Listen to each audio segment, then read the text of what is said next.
On economic and monetary union, I stressed that we would be ready to move beyond the present position to the creation of a European monetary fund and a common community currency, which we have called a hard ECU.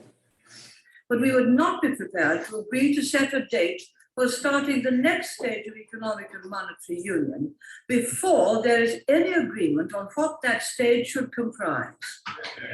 And I again emphasize that we would not be prepared to have a single currency imposed upon us, nor to surrender the use of the pound sterling as our currency. It is our purpose to retain the power and influence of this House and not to denude it of many of the powers. I wonder what the Right Honourable Gentleman's policy is in view of some of the things he said. Would he have agreed to a commitment to extend the community's powers to other supplementary sectors of economic integration without having any definition of what they are? Would he? Because you would have thought he would from what he said. One of them was that the Commission wants to extend its powers and competence into the area of health. We said no, we weren't going to agree to those things. From what he says, he sounded as if he would, for the sake of agreeing, for the sake of being little Sir Echo and saying me too. But he have agreed to extending qualifications.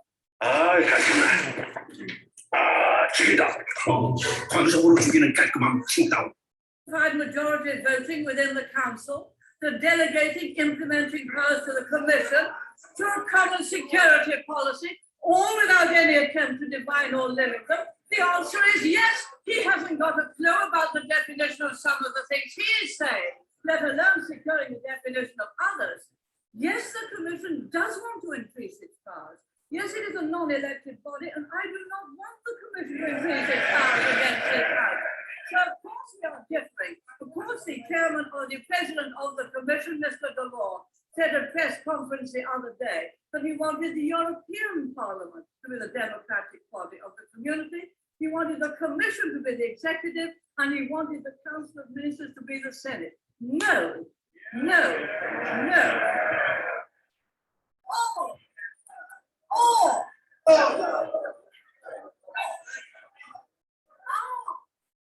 Perhaps the Labour Party would give all those things up easily.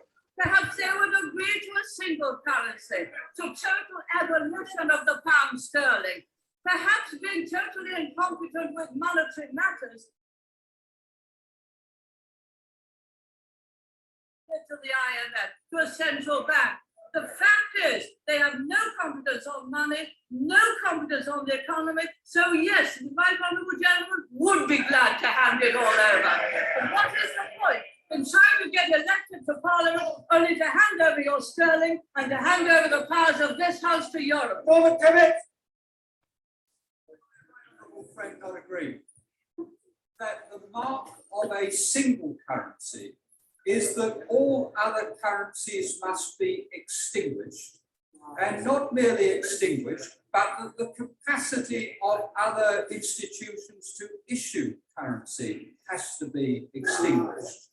And that, in the case of the United Kingdom, would involve this Parliament binding its successors in a way which we have hitherto regarded as unconstitutional. This government has no intention of abolishing the pound sterling. If the hard ECU evolved into much, much greater use, that would be a decision for future parliaments and future generations. It would be a decision which could only be taken once, and a decision which should not be approached in this atmosphere, but only after the greatest possible consideration. I believe both Parliament and sterling have served our country and the rest of the world very well. I believe we are more stable and more influential with it. I believe it is an expression of sovereignty. This government believes in the pound sterling. Dr. David Owen, is it not perfectly clear that what was being attempted at Rome was a bounce, and a bounce that led only one way, and that was to a single federal United States of Europe?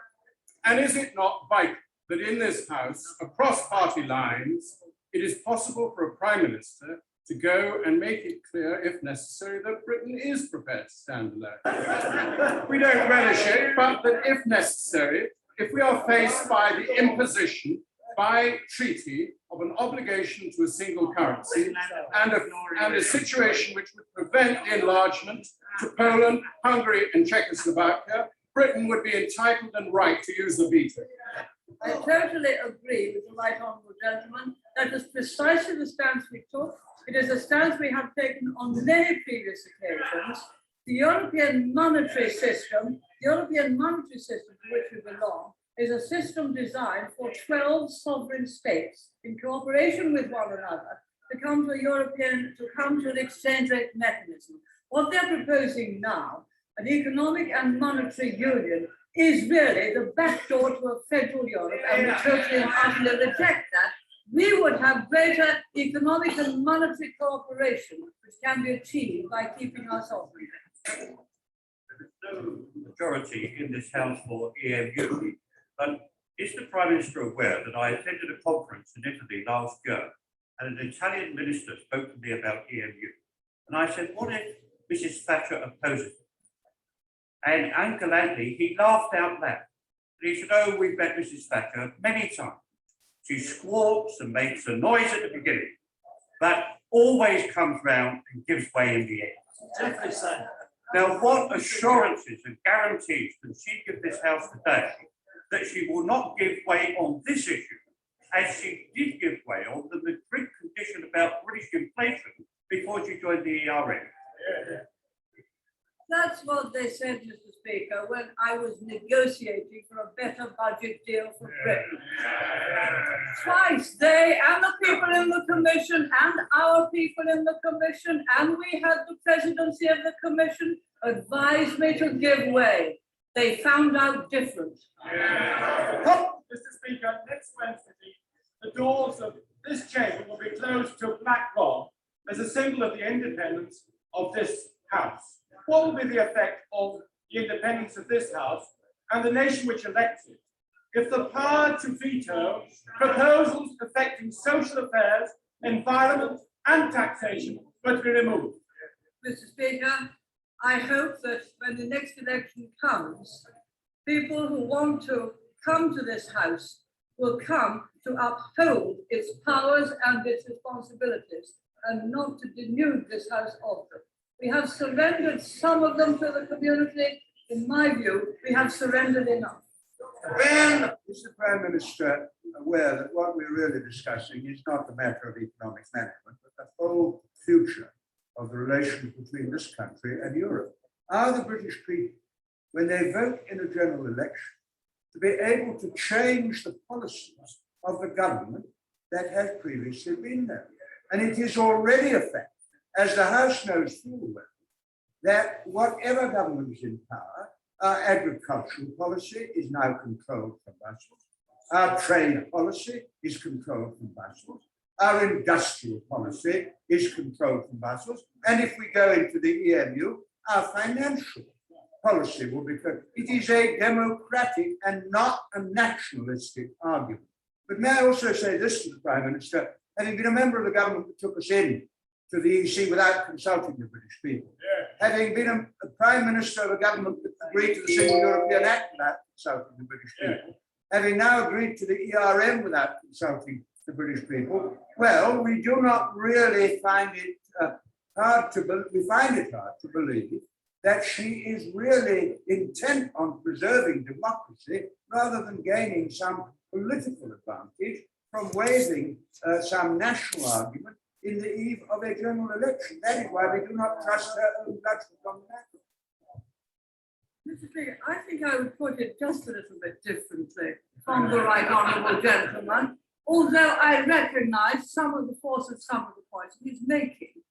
I think when the proposals for, the law proposals for EMU came out, the Economic and Monetary Union, it was said immediately by my right honourable friend, the then Chancellor of the Exchequer, this was not really about monetary policy at all. It was really about a backdoor to a federal Europe.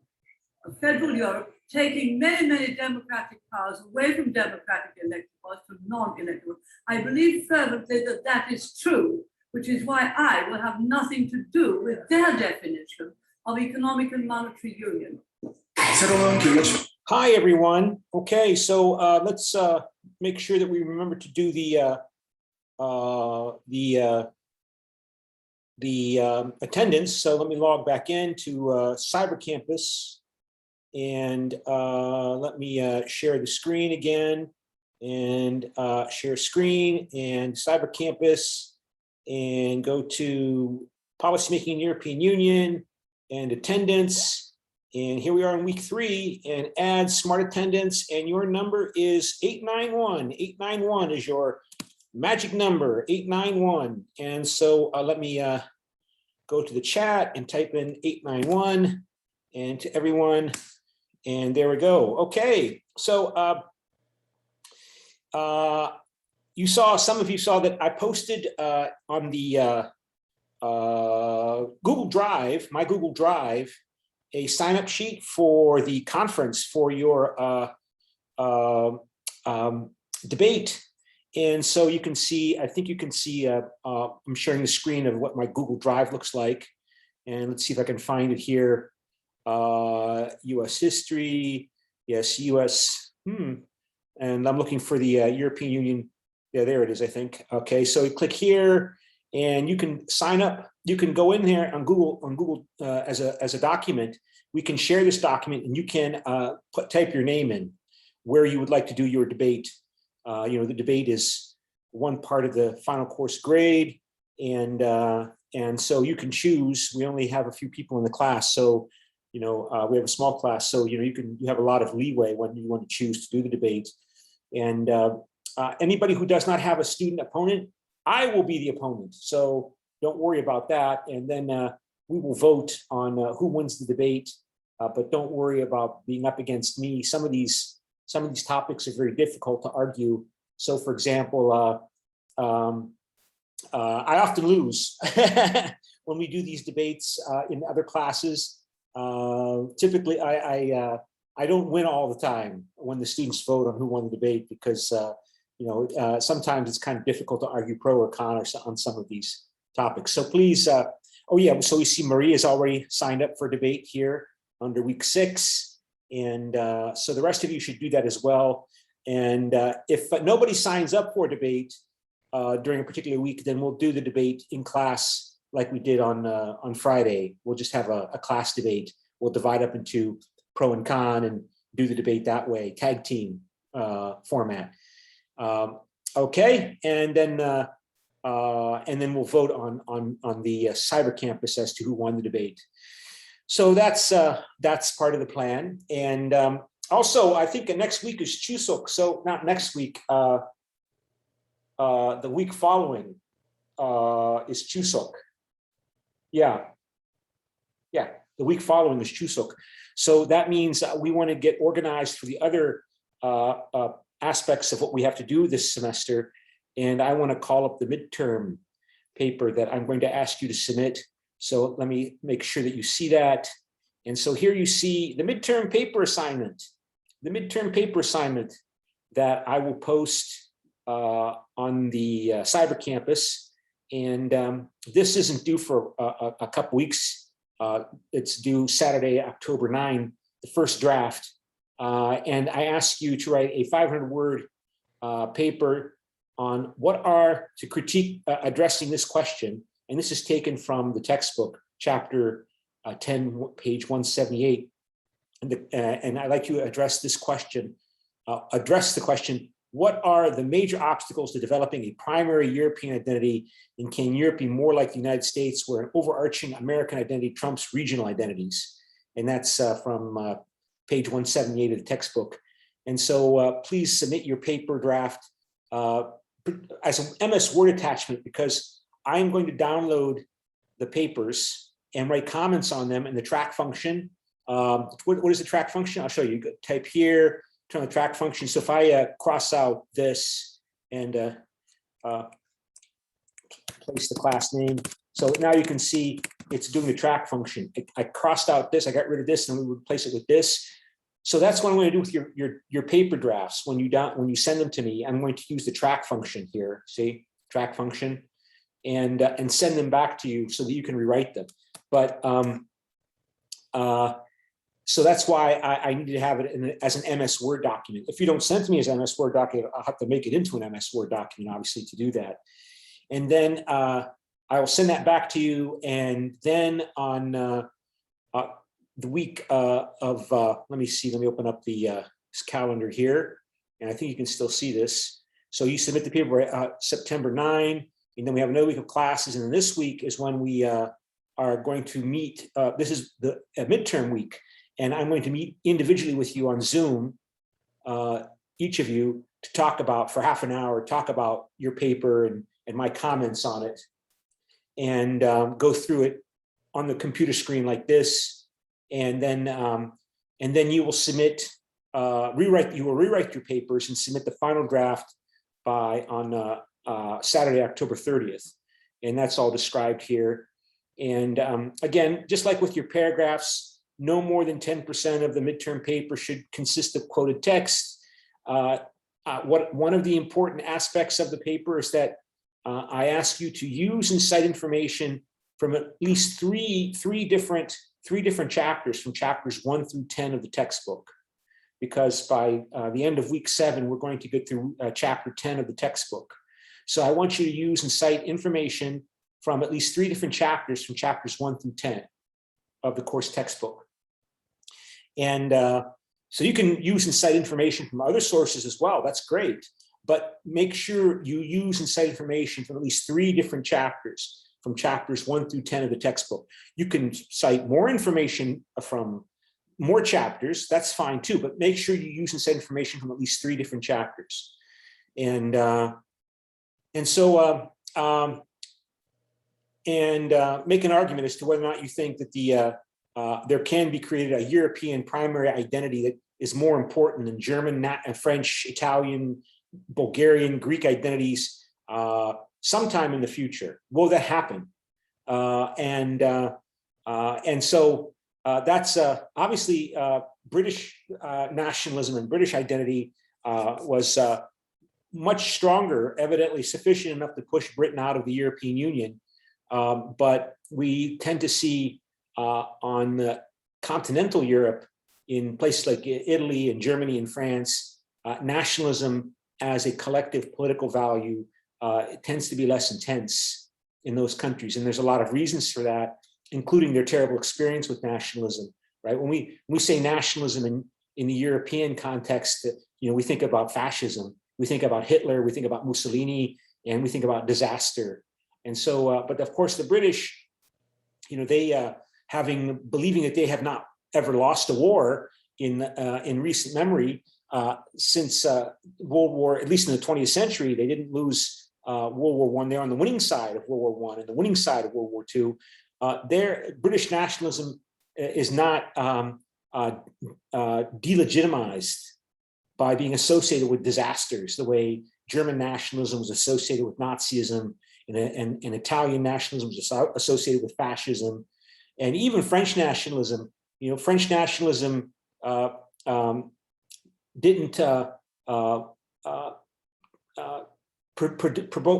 produce the wonderful outcomes that nationalists were promising France when France won World War I, but won World War I after terrible suffering, and then in World War II, 20 years later, their military basically collapsed in a few weeks in front of the Germans. In other words, the French were much less nationalistic after the experience of dealing with World War I, which was, in a way, for the French, as much of a shock to French nationalism and French identity as World War II was.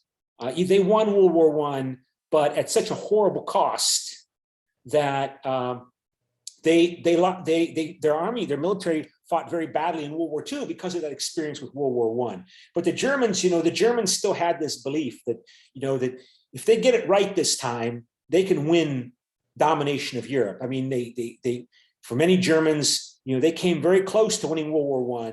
They defeated the Russians, they defeated the enemy on the Eastern Front. They occupied much of the Russian Empire at the end of World War I, but they were not able to win and defeat France, partly because the Americans came in, and the Americans were such a large economic resources. But for German nationalists, there was this myth promoted in the 1930s that Germany lost World War I because it was stabbed in the back. It was stabbed in the back. Traitors prevented Germany from winning that war, and Hitler played with that. Hitler played with that notion to justify why he wanted to try again in dominating Europe. And so, but I'm going off I digress right now. But of course, we have lots of time to talk about these issues. And if you have questions, you can always ask me questions. And so I will post this on the assignment section, and so that you can begin thinking about that, and thinking about the issue, and writing down your ideas. And again, it should be no more than 500 words in terms of the text. That does not include the references, the bibliography, the headings, your name. It doesn't include that. That includes just text. And so that's the plan. And again, if anybody has questions, you can always raise your hand, or you can always ask. But going back to Britain, and you're reading this week about economic and monetary union, and about let me see, share screen and go back to the notes that I have here somewhere. Is that the notes? I think those are the notes there. No, those are not the notes. So let me open up the notes and that I have from the book. And again, I don't trust my screen to say that it's sharing, so I have to reshare it every time, make sure it picks it up. So here you see the notes for chapter 3. But before we go on, let's talk a little bit more about the British case, because let me ask you a question. So you might not know this, but Britain has applied to join the Trans-Pacific Partnership, and the Trans-Pacific Partnership was opposed originally by Barack Obama, the U.S. administration under Barack Obama, as sort of an Asian version of a North American free trade agreement, which the United States and its allies would integrate, begin to remove barriers to free trade. This was started by other countries, but then Barack Obama administration, the United States, really picked this up. And Korea was not able to join it, although it was interested in joining it. Japan did join it at the end. And now it was called the Trans-Pacific Partnership, And you can see there's the Trans-Pacific Partnership is listed here, and that's already 11 years old. But it's been superseded since Donald Trump was elected. When Donald Trump was elected president of the United States, one of the first acts of Donald Trump was to withdraw the United States from the Trans-Pacific Partnership, even though the United States had been a primary supporter of the Trans-Pacific Partnership. And you can see the countries that have joined include Australia, Brunei, Canada, Chile, Japan, Malaysia, Mexico, New Zealand, Peru, Singapore, and Vietnam. And just a few months ago, after Britain left the European Union, you can see Britain, after it left the European Union, has applied to join the Trans-Pacific Partnership, or what's now called the Comprehensive Progressive Agreement for Trans-Pacific Partnership. And you can see two big former British colonies, parts of the British Empire, Canada and Australia, and as well along with New Zealand, are part of this Trans-Pacific Partnership. And only a few weeks ago did the Trans-Pacific Partnership countries agree to begin to negotiate Britain's application. And of course, Britain applied to join the Trans-Pacific Partnership after it left the European Union. And let me see if I can find here. Oh yes, current applicant, United Kingdom. Yeah, it says here, earlier this year, UK formally applied to join the Comprehensive and Progressive Trans-Pacific Partnership. And so, of course, Japan has expressed support for the UK's potential entry. The And so this is, of course, directly related to Britain leaving the European Union. And as I mentioned, Australia and Canada and New Zealand are founding members, along with Singapore, which had also been part of the British Empire. Should mention that as well, right? That Singapore is also one of the founding members of the Trans-Pacific Partnership. And of course, that had been a very important city in the British Empire. So here you see again, this role of identity and nationalism. It's not a coincidence, I think, that Britain wants to join an international trade organization that is less politically oriented in terms of creating a European international government organizations, the way the European Union has the European Parliament, the European Commission, the Council of the European Union, and also the fact that Canada and Australia and New Zealand are founding members of this, and Mexico is also applied to join. And so, and is this going to save Britain? Is this going to compensate? Do you think this is going to compensate for British withdrawal from the European Union? That it's going to rely upon this organization and the remnants of the old British Empire to compensate for its withdrawal from the European Union? And so my question to you is, again, let me stop share and open up this question to you. So so please respond to the following statement. Britain joining the Trans-Pacific Partnership will compensate the United Kingdom for leaving the European Union. So let me see who's here today. We just have a few people. So let me divide you into two different working groups. And let me go here, like the breakout rooms, and make you into two groups and then assign automatically. Okay, so there you see, oh, well, actually, there's only 3 students still here. Okay, so we don't need to do that. Let's delete room and delete this room. So we only need 1 room. So let's can you 3 agree? You are 1 room. So we'll have 1 room. And decide if you think the Trans-Pacific Partnership is going to be an adequate compensation for Britain leaving the European Union.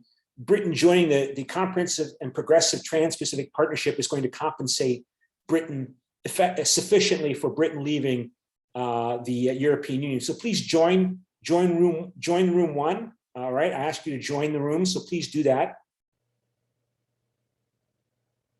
Marie and Owen Tech and UJE. Owen Tech and UJE. UJE, please join. And let me flip a coin to find out who's going to speak for you. So heads, it's Maria. And it's heads, so Maria will speak first. We'll speak for the group. So do you think that Britain will be compensated adequately or sufficiently by joining the comprehensive and progressive and comprehensive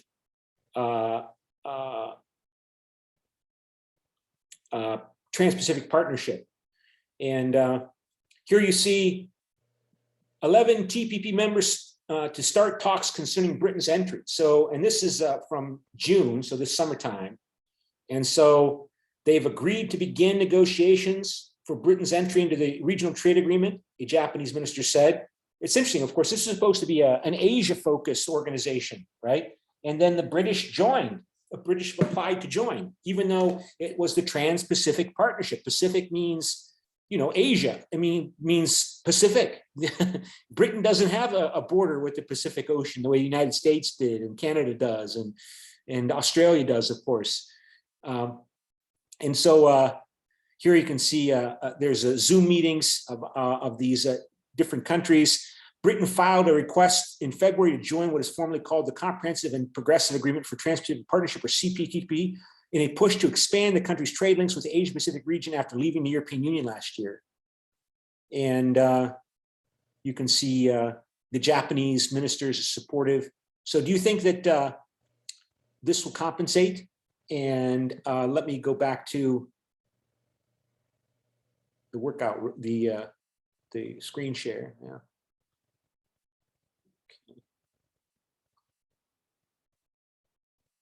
So come up with a statement, please.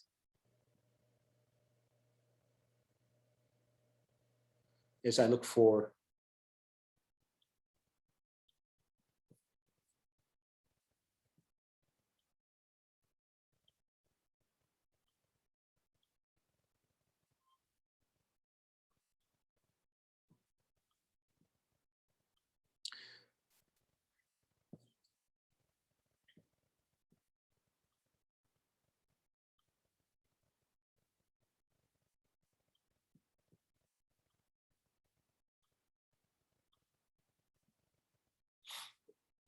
I don't want to spend too much time on this, so I just want to get you talking and speaking, you know, to me and to each other.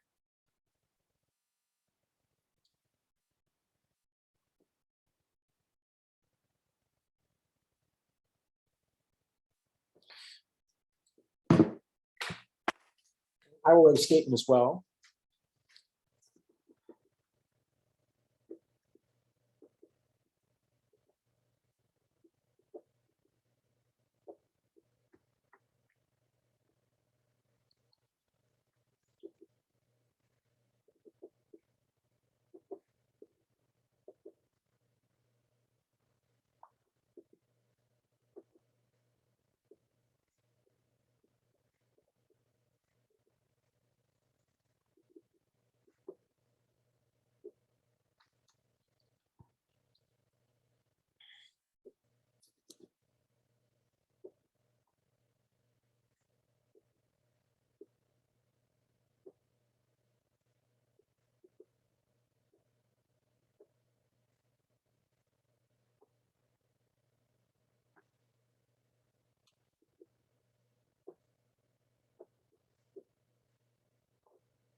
Okay.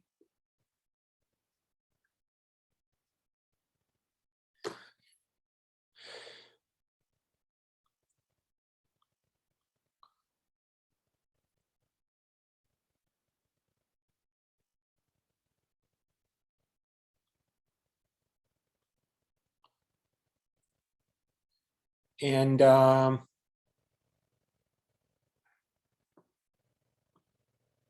did I ask you to join the well, I don't think it's really necessary.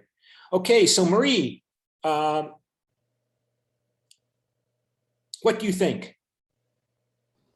I have a more neutral opinion because I don't think that it would fully compensate for leaving the European Union, but I think it would for like a part of it. Mm-hmm. Yeah, I mean, Boris Johnson and the British government has sent some naval ships to the South China Sea to patrol along with the US against Chinese claims to the South China Sea. The whole South China Sea is belonging to China. So we see the British attempting to be more cooperative with the US in that area. Of course, as we mentioned, I mean, Canada and Australia and New Zealand were part of the British Empire. I would not be surprised if India eventually begins negotiations to join this comprehensive and progressive free trade area as well. Of course, as I said, Donald Trump, one of the first things Donald Trump did was withdraw the US from the Trans-Pacific Partnership. But would the US ever consider going back into it?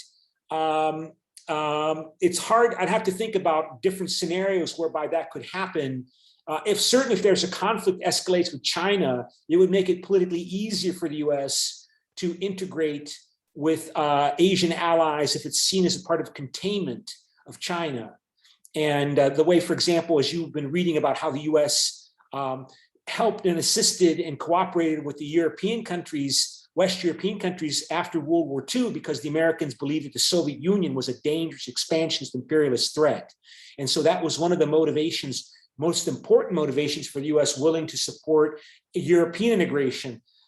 So I would expect to see maybe some kind of closer American economic cooperation with Japan, Taiwan, and other countries if the conflict escalates with China, which will make the British move towards working more closely with Canada and Australia more feasible in terms of its economic integration with its former imperial colonies, and which basically, of course, includes the United States as well. So there's talk about, for example, negotiating a free trade agreement between the United States and Great Britain now, and also maybe some move towards a European version of the Trans-Pacific Partnership that was also discussed under the Obama administration, but again, that stopped when Donald Trump was elected president. So we could see, I think, some move in that direction, whereby the Americans would be supportive of the British if the conflict with China escalates. And so UJE is heads and OMTech is tails. UJE, what do you have to say? UJE? Okay. Turn on your videos too, please. I like to see you because, you know, I'm like the only one with the picture. I would like to see human faces. So please turn on your video stream. Marie as well. Okay, go ahead, UJE. Sorry, Professor. Do you think that will compensate? British joining the Trans-Pacific Partnership will sufficiently compensate Britain for leaving the European Union?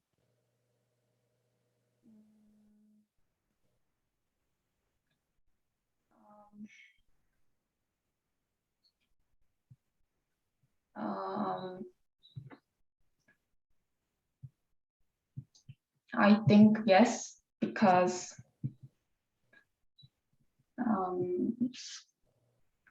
the financial burden to release the prisoner gap will increase, so the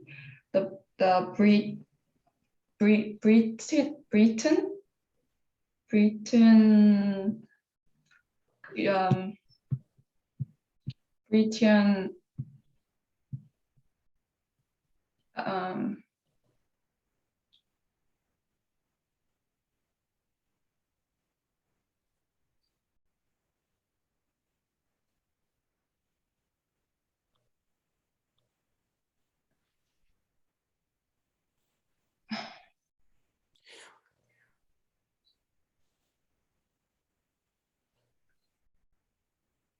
Well, I think that by the way, the Koreans were interested in joining the Trans-Pacific Partnership as well, but they were too late. Japan was the last country to join before the deadline. And the Koreans were interested in joining too, but they were not able to complete the negotiations. And so it came into effect without Korea being a member, South Korea being a member. It was, I mean, in terms of the deadline to sign up. And then the Americans signed, the Japanese signed, all these countries signed, but Korea was not allowed to apply because it was just being started. And then, of course, Donald Trump got elected and stopped the process for the United States. But then the Japanese and the other countries took it over and renamed it the Comprehensive and Progressive Agreement for Trans-Pacific Partnership and maintained it. So even though the United States is not in it, Japan is still in it, and then Britain applied to join. And I would expect to see that very soon, Korea, London was the first accession applicant by a member state outside the participating countries. China, South Korea, Taiwan, and Thailand have also expressed this interest in joining the free trade bloc. So South Korea will probably also apply. Taiwan will apply, and then, but China will be furious. China will not want Taiwan to be allowed to join this. So we'll see what happens. And Thailand has also expressed an interest. So This is going to be significant also for Korea's economic ties with Great Britain. And then one more person, Un Taek, what do you think, Mr. Un? I don't think the TPP will be an economic cooperation over the European Union. So I disagree. Okay. I wrote, the question is, did it compensate adequately?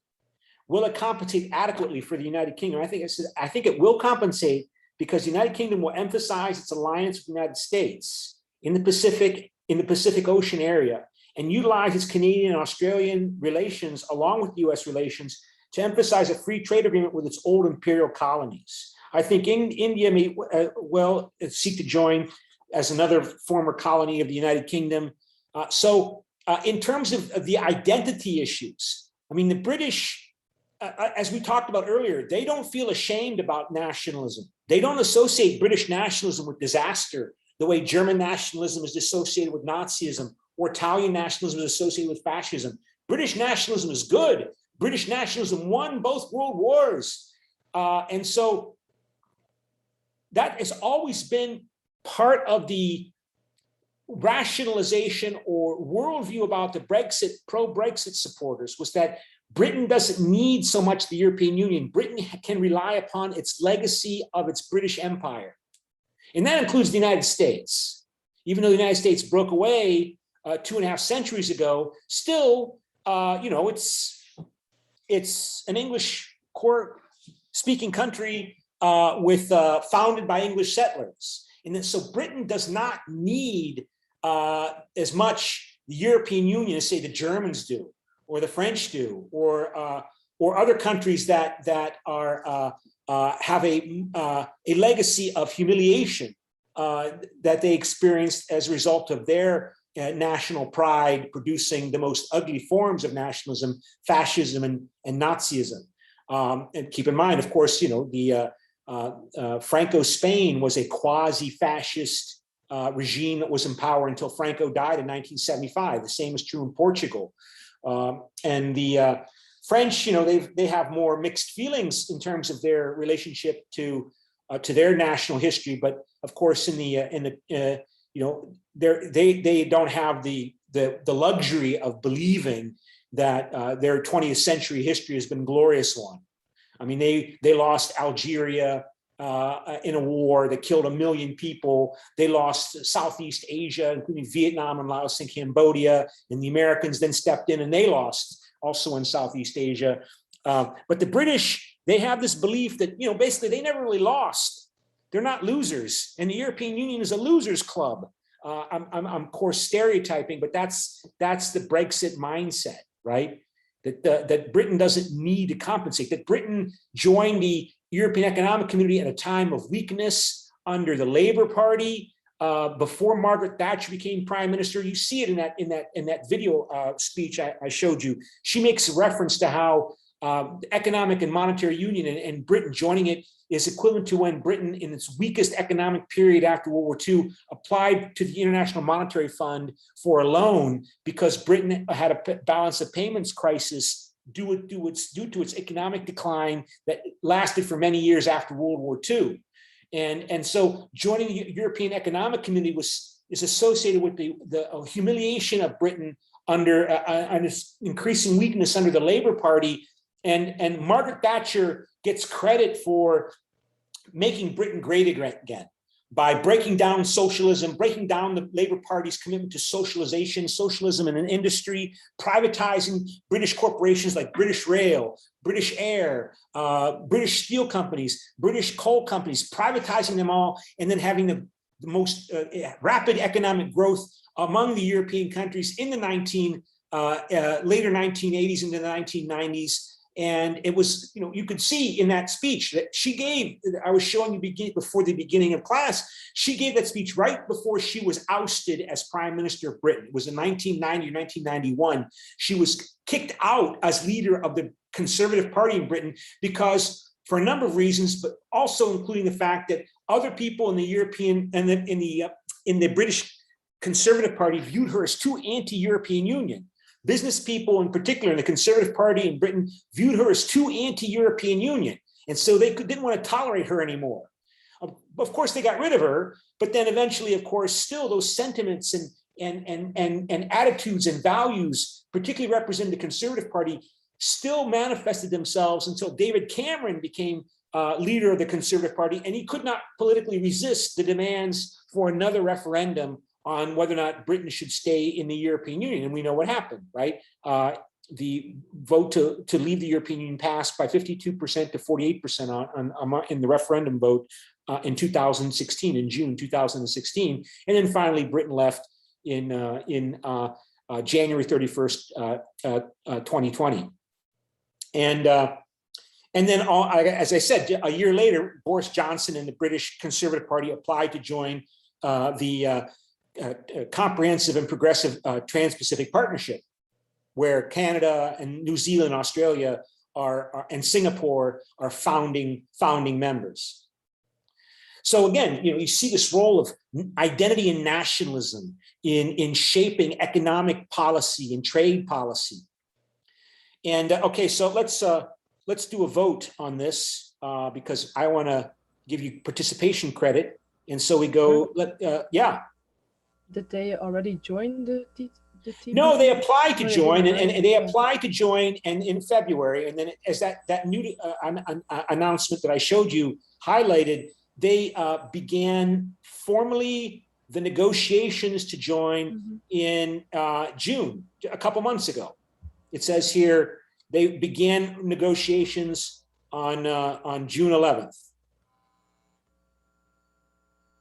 What does it say here? No, on June 2nd. Okay. And so the negotiation will go on, and I don't really know how long they will take. But I mean, probably move as quickly as possible. And Japan is #1. Yes, Japan likes this, and they're the third biggest economy in the world. And but the European Union has a free trade agreement with Japan also. That's not covered in this news report, but the European Union has an FTA, a free trade agreement. By the way, Maria, Koreans borrow a lot of kind of acronyms and words from English. So the Koreans use this term FTA, free trade agreement, FTA.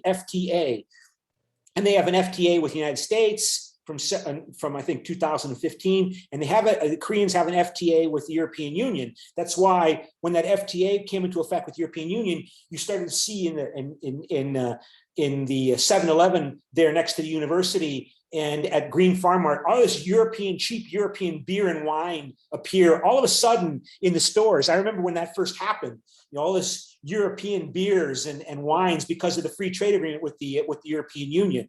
So, but the European Union has an FTA with Japan. So, even though Britain's not in the European Union, it's still going to be integrated into a global trading system that is going to be emphasizing liberal economic trade values. And so this is a current event going on right now. So let me again do a vote here and screen share on the cyber campus. So we go back to vote and so please vote on whether or not the Britain joined the Trans-Pacific Partnership. Yeah. I already voted, and Okay. I voted that I had like a neutral opinion, That's okay. but now I want to change it into like, agree. Well, I don't know if you can, but Yeah, but I do want to let you know that I'm okay. like, agreeing now. Okay. Neutral. So that's 3 people. Is that it? I think that's all we have that voted here today. I think that's it. Okay, so 2 say agree and 1 disagree. Yeah, I mean, is Britain going to pay a high price? I mean, if you read some of the pro-European Union English British press, like The Guardian newspaper is left of center, pro-European Union news source that I like to read, and they are very hostile to Brexit And these news sources highlight that Britain's going to pay a high price for leaving the European Union. It's going to take time to show, but over the years, you're going to see Britain is going to grow at a lower rate than it would otherwise if it stayed in the European Union. And, you know, I am not so certain, because you still have the United States as the foundation anchor of the North Atlantic Treaty Organization and the Pacific community. And to the extent to which Britain integrates with the United States, which it is. I mean, Britain is one of the major sources, maybe the biggest source of foreign. I mean, last time I checked, well, let's ask. I'm going to ask Siri. Siri, which country is the biggest source of foreign direct investment in the United States? And let's see what Siri has to say. I think I confused Siri by saying too much. I found this on the web. Yeah, I confused Siri by talking too much. But it had been that Britain was the biggest source of foreign direct investment in the United States, because it's Britain and the United States. And so we'll see how much, and the Americans, of course, you know, are focused on China. And so they want their allies, the British, the Germans, the French, the Australians, the Japanese, all to cooperate, the Koreans, all to cooperate in dealing with this bigger issue, China and Russia becoming basically an ally of China, even though the Russian economy is about the same size as the South Korean economy or the Italian economy in terms of gross domestic product. Russia is roughly the same size as South Korea's economy or Italy's economy, and it's aligned with China. So this is a long way of going about back to the notes that I want to go talk about, because we need to talk about the notes here. Again, I have to reshare the screen just to show you the context, the unspoken context of these notes, right? That they highlight here: stagnation, renewal, the Single European Act and Maastricht Treaty. So the Single European Act was passed in the mid-1980s. And it's not a coincidence that this was happening when, you know, I went to graduate school. I finished college in 1985 and I went to graduate school in 1985 at the University of Pittsburgh. And this is when Gorbachev came to power, Mikhail Gorbachev, Tovarish Gorbachev came to power in the Soviet Union. And it was already clear in the fall of 1985 that big things were happening. Big things were going to happen in the Soviet Union. And I remember the political science professors in the United States meeting in Washington, D.C. At a big conference I went to in November 1985 to talk about what's going on in the European Union, what's going on in the Soviet Union. And it was in that context that the Soviet Union is going through a crisis right now, that the European Union decided to move forward quickly in speeding up integration, not only because of what was going on in the Soviet Union, but that was certainly a factor. And that's referenced in that video that I showed you, that when the West Europeans are saying, oh my God, something really important is going on in the Soviet Union, you know, the enemy of containment, the big threat that the Americans are so focused on, what are we going to do? What are we going to do about this? And they thought, well, we need to restart and re-energize European integration that had kind of slowed down in the 1970s. And, you know, and we already highlighted how UK and Ireland and Denmark joined in 1973. And then also at this time, again, not just a coincidence, you know, the Cold War is disintegrating long before the Berlin Wall collapses in 1989. That the intensity of conflict between the West and the Soviet Union was going down. And so this desire to support, or this political pressure, general and diffuse, to you got to support people like Park Chung-hee and Chung Do-hwan in South Korea, or Ferdinand Marcos in the Philippines, or the anti-communist regimes in other countries, because we're trying to contain the communists and their agents and spies working for Moscow, became less and less of a concern. And that encouraged the democratization of countries like Portugal and Spain. I mean, Franco died in 1975. But you know, this desire to speed up European integration, with the understanding that this is about also stabilizing democracy in countries that are just going through a transition away from authoritarian dictatorships. Greece in 1974, the military dictatorship collapsed. Franco, the fascist dictator of Spain, died in 1975. He just died. And the Salazar regime also at the same time collapsed. So the European community wanted to stabilize those new young democracies that, particularly like Greece, which is on a border with Bulgaria and the communist bloc of the Soviet Union, the Warsaw Pact. And so there was new pushes for integration with in all of this global context about the Cold War disintegrating, authoritarian regimes collapsing, and wanting to help new young democratic governments be stable and popular in their countries. The European Union moved forward with the Single European Act, and it declared an aim to create a single market and laid the foundation for economic and also political integration that led to the Treaty of Maastricht, the Maastricht Treaty in 1992, that would formally declare the launch of the European Union, right, in 1993 when it came into effect. Then, of course, this is all accelerated with the collapse of communism in Eastern Europe in 1989, 1990, with East German government collapses. What are we going to do about Germany? Do we want Germany to reunite? Do we want to allow it? How do we allow Germany to reunite? How do we deal with German nationalism? Can we oppose it? If we can't oppose it, can we somehow make the world not fear a reunited Germany?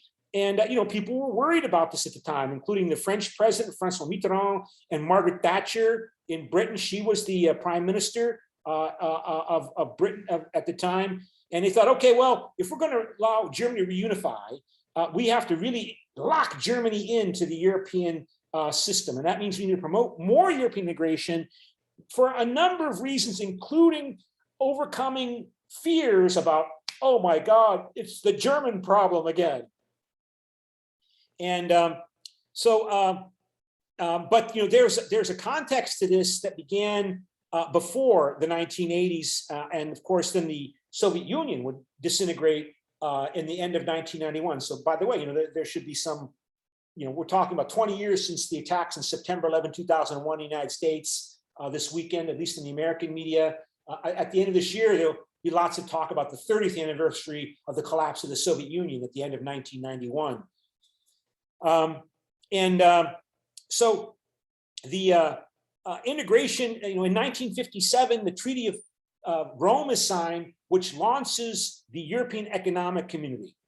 And the European Economic Community is the next step to move forward after the European Coal and Steel Community, after the Europeans realized that they had to continue to focus on economics, and business and economics and trade, not military integration. There had been the effort to try to create a European defense community that after the European Coal and Steel Community that failed because the French Parliament would not ratify it. It was considered too radical. We're going to integrate the French army with the West German army? What? Just not even 10 years after World War II? No way. And that failed. The European Defense Community Initiative failed. So then the Europeans said, oh, okay, well, we'll keep moving forward in business and trade and economics, right? Again, another point to make. This European integration project, there was not really a far-reaching vision about how this was going to be done. They were trying to do what they could do right after World War II to try to bring peace to Europe. And they tried different things. They tried human rights as a first focus in the Council of Europe, which still exists, which came into effect in 1948 before the European Coal and Steel Community, but that was too slow because it was too sensitive. So they went to the European Coal and Steel Community in 1952, and then they got really excited and said, well, let's make a European Defense Community. And then the French Parliament said, no. And then they moved forward and said, well, okay, we'll make the European Economic Community in 1957 with the Treaty of Rome, and then the including in the Treaty of Rome a commitment to an common agricultural policy for the European Union. And the common agricultural policy was achieved in 1968, much to the dislike of the British, but the British were not in the European Union at this time. So that's often a point made here by people who favor Brexit, that if Britain had been in the European Union, they could have stopped this common agricultural policy, which they consider to be wasteful, very wasteful and inefficient. but it's very popular in the rest of Europe. Okay, so we have to stop there because we're out of time. Does anybody have any questions? So please submit. Yeah. I just wanted to ask if we have class in real life on Friday, or is it No, online? no. I mean, we're still at level 4, social distancing until the beginning of next month. Because So- on a document that you shared with us, like to fill in when you wanted to do the debates, it stated that we had class in the classroom. Oh well, So we will do the debate online. Okay, when we Okay, do the debates, but yeah, I mean it's all online, and so I have to check to see. You can show me where I said that. That might be something left over from last semester, but I think it was in a document that you shared to put in the debate date. okay, yeah, okay, thank you. I have to look at that. No, but all the debates will be online. Okay, Okay, thank you, thank you. and bye. Bye.